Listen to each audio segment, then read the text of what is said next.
ratibo state house ola hanidi islam council ko la rawdan majalisina sa in kata se jeju tale to se jeju ta imam ni mawla min ture ta banda se jeju ta an kata wol dan no Gambia 2017 islam council kan fara rawdan majalisa ko la ne be ñola fol natana mo tombonte kasir fona no te president bile to la manda banda sanji mumre e man karra fo kuman e kan fatu ko la yalon akorolatul majalis la ko sa kana wolef yalon bidate ni sub islamic council ya nyina masoto moy ka jara kodo ke fam misal fanan nin kudo la buka keno so sa atela kelo fion amam fe e bawate dino fo mi political akobiri wala manda bande mamboje sa wala fanan samman ko tek bari lafta falate kawse rawlatul majalis muna ne man place diala ila kafo kono muna na biribe mitino la tebeje man place diala kan fata na talibol findita rawlatul majalis ay tu mitin dula ala fa o finda o dula fanan ko indi molla ha rawlatul majalis muna de man place di kawsula ani muna na rawlatul majalis biribe place talala kawsu ye tuja findita tata ani nata lafta kambe woni tenku la banko kan dino e munefo rawlatul majalis la kuoto ha mol mi alon ko ye wor rebellia ke findina na banko kan dino e munefo renata ka dino fo mol yalo yenen donan ko bege o sire fona o en araben deba la television do Ibrahim Jejo islam council la Karola ane Abakar Jabi majlis rawda majalis la Karola e benda tele Ibrahim Jeji afo jako akoy benda telel to alal hakilu alal tulolo jambaki de sa kana se Ibrahim Jeji la kumol fa akoy benda telel to so biri benda telel to yemim foje kawsu kana wolef so la fali al tulolo baki hansa e almamo seko la audio kuma jako kawsu ko seko le ko amara ya fade hansa e ngamin be pili almamo kodi masil hal al ngala moy so sa biri benda telel to yemim foje akana wole coin so alala moy dole fana mu kafa ki wala de mo lu ko mal ni me fo e bo kala mo ke to nan ba kala e to le de kala mo tem konde bay tol fana al man ke mo ki de de banko kan ka fulu be ko man ni ko men ke bo kala amanda fi keno nyul ma folo de ne mo le batande ni ay min fo ja se Ibrahim Jeju la kumo min fasar ala in ja'akum fasiqun binabainin fasiqun in kibaru natal kala hakilo kuyata se Ibrahim Jeji o fo Gambia bele tema tele bunto mo be nyaabal ani mimbe sinye rawratul majalis fon wol man se Ibrahim Jeji fon tumi ka fa ko mo min fota mo susu no fitno le kam rawratul majalis fon mof ha se Ibrahim Jeji kamin tan rawratul majalis hey mo katan call please la mam la yaje so se Ibrahim Jeji kamin fo woto wala nyindi ko rawratul majalisi to le mol kafu nyokam banko kan nyaawnya yamira mol betol bulle kabule noma wal salon ko mol min betol noma ta se Ibrahim Jeju wala subi sami council no wala siate tol tat andu ni pareta fitino la pour ga palaso nyinta force ate keno la kadu nyinol falambe wulla le fitino eke wamu keba kumol te pour se ko tankundi je fitino kata keje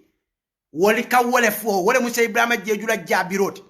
Gambia be wala moy wol be sonda ko ay to nyale fo mo kendo be lata so itel kana bi ka kumo ele mandika foko seba Jeju nga moy janna ko amara ninga nyin kumo fo 2017 yes wala 2018 ita kawsu no ma yafa kaje kon dolla kafo momin ben no ma ita fa yalo ita min fa yalo ko se Ibrahim Jeju le karan talibol min bo wol no ma banko be karo be de bebe larin ko subi sami council ibe dino kan alfa kendo le muy aka wole foten ko in pour yam fam cause in nade ne man ko yima mani ka ko mo in wala rawto ma jasbe jikri mol min be no ma kaje ko mol min ben tol no wolle siata dina min bal no so alsa katale kayro sabatindi alkata Gambia dundi nyoto alkata ke rebelol dal ka falbe mol kelen wokola be se nyemune faaje be se Ibrahim Jeju mun foje subi sama kanso mol kaloje nyam akoy ko hani min lafta sinaylo bare sarto le bije wolle katimma wo fitna kuma le foto kaus in ja'akum fasiqun binabain fatabayyanu nim fasiko nin kibaro natal kan alakata fatabayyanu wal yow koin ha an tusibu qauman bi ja'ala jannin ja'iliya be mantol mal fatusbi wala ma faltu nadimi nyinna do ko manke fendi fo kam moli kumandi kata fitno kan purate kunna ko dra kunna ko foye ke dron fante ke woli bati gambia dron fonate be tambika te ke sirin tubari ba nyas woli gambia ka dendi kol mute ka fate ke woti ni wo manke dron banko kara tembe momom betia ay bula mo bera wala ka bula nyi fendando bera dino kon ka fengol be dandi pour mo beze la fala wala ka bla nyi fendando bela de human sexual data le jeno data le dolo mi mo data le cew sobo do mo cew subu do mo data le kabur bato data wala ka bula nyi bela pour mo bese la fal ha sheba jeju nyu ko fo tele moto gambia no tulo be bala fo anata fa bokar jabi fo na hanal tol fo lafita sarto le be ya al bula no male place o nyini ha muna kumale koita katambi nyi nabang so ko be ko lay ko amara cabinet faale te ko kumo samana gambia no be maniga ko mo yese be ma jejulo kumo faham itele kana woyele mandika ko se be ma jejulo kumo wole amara confis prane te fa al majnun yahki wala aqli yasma nyamato be diamu ko hakil mal kala moy nyamato ha aya fu min toleto ha ye sartol be fo mom ite fo biri kada fenko nyini subi islamic council fenko nyini foy ko e kata nyini ye silo le fo ya kan nyini minna akate ye tili ngosoto do manding e bari hasidiani waro da ay nyinya mandile wallahi alazim so wala ni hasidiani ni waro wala ni jina bisa on ko le kuyan kadu jina bisa on ko le aje ko moni ka fa gambia so ite bina jina bisa on nyalle mota fanu la to kote ate kenola so nyine ni jina bisa on ko le kuyandi fentem foy kan nyamato ya kumol min fo se Ibrahima jejuma kumo foy ka wala woka gambia be alla mo minu be sirinje be nyini ka kam manin kollem ya ko belo tan wodla jonay so fo ba flani se ko tuje ye so be ko laytel kanasi ko kumo fasat abougar jabi fo be je o man fella wala kumo ka je ko nko in mol bal nal mol alta mol mi fenke bulal no mam bala wala bal mol fana bentol no mal min siata katral tol no so alta kata kairo e sabati banko ka wolen se Ibrahima jejula kumo la max so de kasdoti mo kendo be ala kumo fa ha bari subi islamic council ya kuo kuke na kita teng kausu ka jeten billahi wala aka jeten wala ten ha ndu itebe kuo mi do subi islamic council senata obele ibela tumaranke ya wol fo malon fo ibe keri ne fo ite keri ibe tumaranke ya la nyam yetu nyama ha ibuka fem foima ibuka buleno mai mela time sodo ikana fo se jeju fem kote mo kendo be se jeju la kumo mo wo kol mi alon ko subi islamic council sai nem bile ite nata ni amara ngo mimbe ni amara tema amara ko a fo mi aba fe akan amara fa ko fa data le famanda ha so mu amara kumin ka be de fala mu ne ka subi islamic council la ko tambana woto fondol fon dem fanyi nin kala mu ne ka subi islamic council la ko sambana woto al council nin kawo subi islamic council la kuran wa sezo frenia kuran male ba balo kon ibitale fo e fa daki ni subi islamic council ita cloud ha ni subi islamic council gambian ronga mota min ka fa alse jeno ke alse sew subo do mono alse geya kenole ha ndol se mota min nyar min ko sival alse luti kanke ya kenon alse jeno kenon alse musu woro nyino musu woro wala alse kaburol batu non ndol ngol tambi ni nyar ndol manka samudan kolti de fa dena fa sabula malal huda ha yen nafiko do wala nan ka fali nafikol ila nafika ko ita bak iman dolje ka safiro ke kakala ke balne eldas juma ay minul ne ala fo kawsi ate kakala molla alfal ne ay minul ne wol say ita min ka safiro ke wol sete ne kawsu be wulu wolle mu alfalti ha alta wo fate altol mi anko alna be nyokan comme mal forcé altol na be kukiri pour alfane ya marwala bari yalo ni kanyi sakersi va fon ke safes ike fon la nafika ala coin kadu alfami alon ko na dingol wo sete wuluno wolle karandi ite ka findi ka wol ne ka fani ala wolka dini merento kanana mi alon ka betu no ma jawa kalbak yat bak ila wulo konkonda buleno itla wulo mi ka konkonda buleno aka fo ka kala alfalne ite be minno mo ka beke alfalne wol wole fon ka wole ka alfalne ndol kamin fayja ay min fo ja wole be mu faniat mbuka boya kande wala tinankala audio play pour ali ala kumo moy gambenol be ala ko fanialen kadu munem ala le o fal ko anokon nim fasiko nin kumo na dalka inja akum fasikum binabay nim fasiko nin kibaro natal kam fatabayyanu ala koyndi ha boy lamin fatabayyanu an tusibu qauman bi jahala janni jahili aka fatusbi wala ma faltum nadimi moli sina kuke o kono sina nimisa kono fitino le ban ku kelo le ban am atra manke fendi dron fo fasiko la kuma kan wala whatsapp yalon jahilo ni ka diamu ka kuo fo ala fon hakoto ma million kila hakoto ma million ka tuita 4 miro le fo kanje nka kausa audio pile amara la kuo be keri atakata mo mena ture wala kumo birin tura dan antenne wal mammin fo ka wonna ki wala ka obbe ka wuliade pour ka gameno propaganda ke brainwash ita kana lo ka fo elda ita min ka elda sa mohamed lamin ture se ete wulu ase kausu wulu etondi fon se bandi wol mi tamidara ima wala ma ala yam foka wollem alfalti wollem lonnalti wolle nyanta buñale respect bari ñin dinni mere menen to mi yalon ko manta dula to hansay ala bon wobbe man ke fendi fo yayo ni sada ngo ala fay mun na say nata tam wala official to ikela dal soro ka fa ala fay ntija gambia lon na jumale kaw keje be to nya fo no la nyadi nata itla bon wobbe mol bulo kon ha kadu ite fenkele kono fo molle adila ni wala famine bo le fola ni wala famine bo le fola wala nan tol buka mola jair ni mola fenka jibe jede yen jayi man jayi nte jair kuto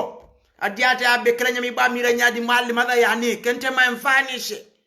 ha so ani kila mfon kawole fo so nte faki wota abbe womshi umara fente jufro hakibe min kele abbe sunte jufro hak minte ma hamni shay hino mbo man kente lefo du radhi mushkil da tabako mushkil tabala konte hamshe dabaro hak hino wo man kente la fendi hino so nyi dino fana ni ba katala katonya fo molye je iba katala le ka do koke pour mum mol ka kala ne ka fendi la ni e bule min fo e kaf wala ka bla nyi fende da nyi fembe dandor ya se jejo kuma fo gambian wol beti ma mo be afa mo be ajabe koyri ate kriye na wo be ele man nyin ko morol ni morol ye moria mu tonya da ka do ko kala foroto ako janni araba lungo abu irbat abe falate balula abu irbat mun duma na bo raddi amol abu irbat malon fo kunun ko ba mbembe nyosenga naka message o kinyo wato abu irbat alkaje video ay wofa ko nyanta wo falale janni arabo abu irbat ay be falale ka to mu morol let ka wo fo gambia be ko ne da fon le da ala man tankala fo ni subi sami kansulla alfa kirne wulta wo fo e kuma fo nyimma ibo kela fen ko leti bo samara CNN ha ikafo ko ibe se jeju la kumota la kaw falin injaakum fasiqum binabay fatabayyanu ndolbe walla jande billahi wallahi tallahi la fakuma kinin fulade allo kawsula nyim mol ate anate fon ala ko anala mol la personnel ko naaji teje okay kad woman taran na dawala system woni ko kono e tasfiyat hisabat no woman ken naajit wala kam wala problem wol samanan kap fenke no wo fana manke nap fukut no bara fo dino kono ka wodandi wallahi mtol binale ninna sekol janka foka min fo fanyale ma man sabati kitabo ni sunnoto ha mbo fana tol tekala bani israel an kolti de ala ko kuntum khayra ummatin ukhrijat lin-nas altol le fi sada man tol beti minul tambitanu munam tamuruna bil ma'rufi al kanyo yamar ku kendo tan hawna anil munkar al kanyo fatani ku jawol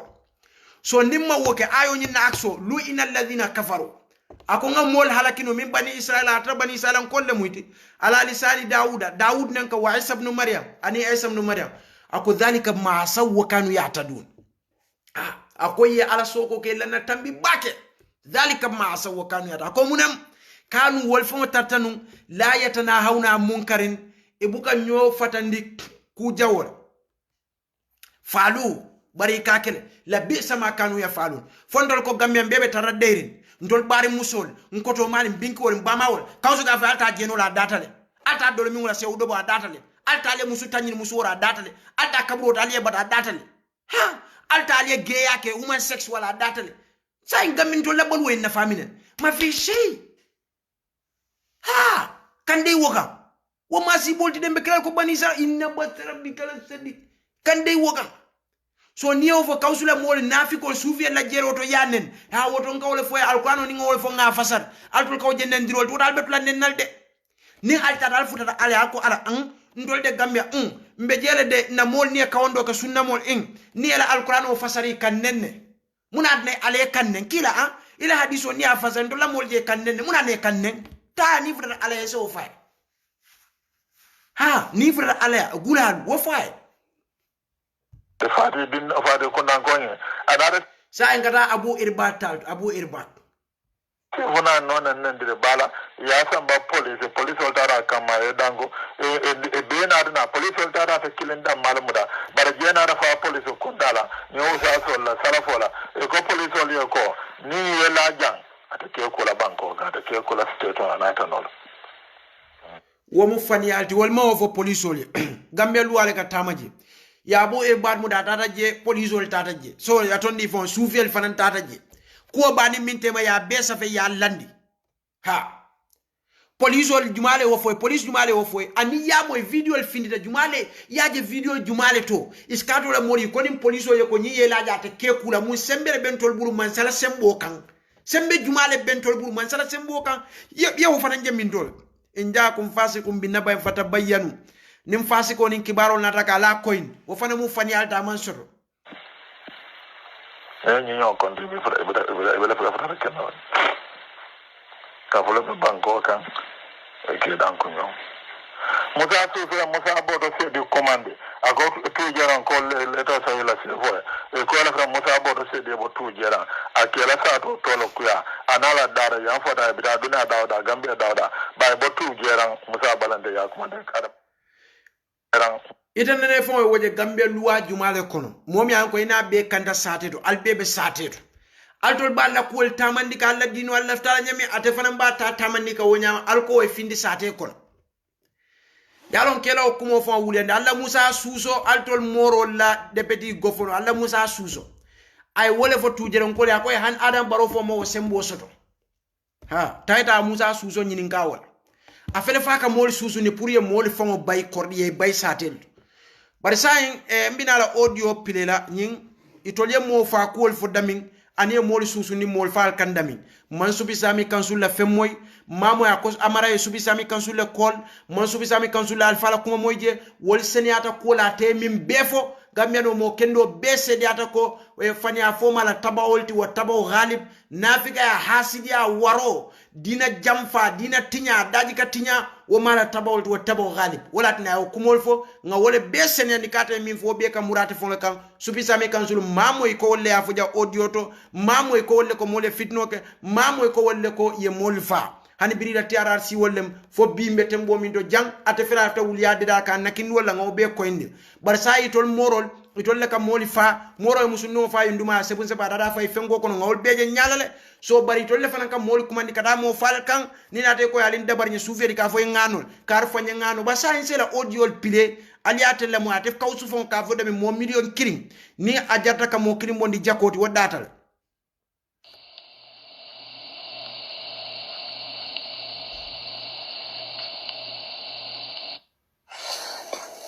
الحمد لله رب العالمين والصلاة الحمد لله رب العالمين والصلاة والسلام على رسول الله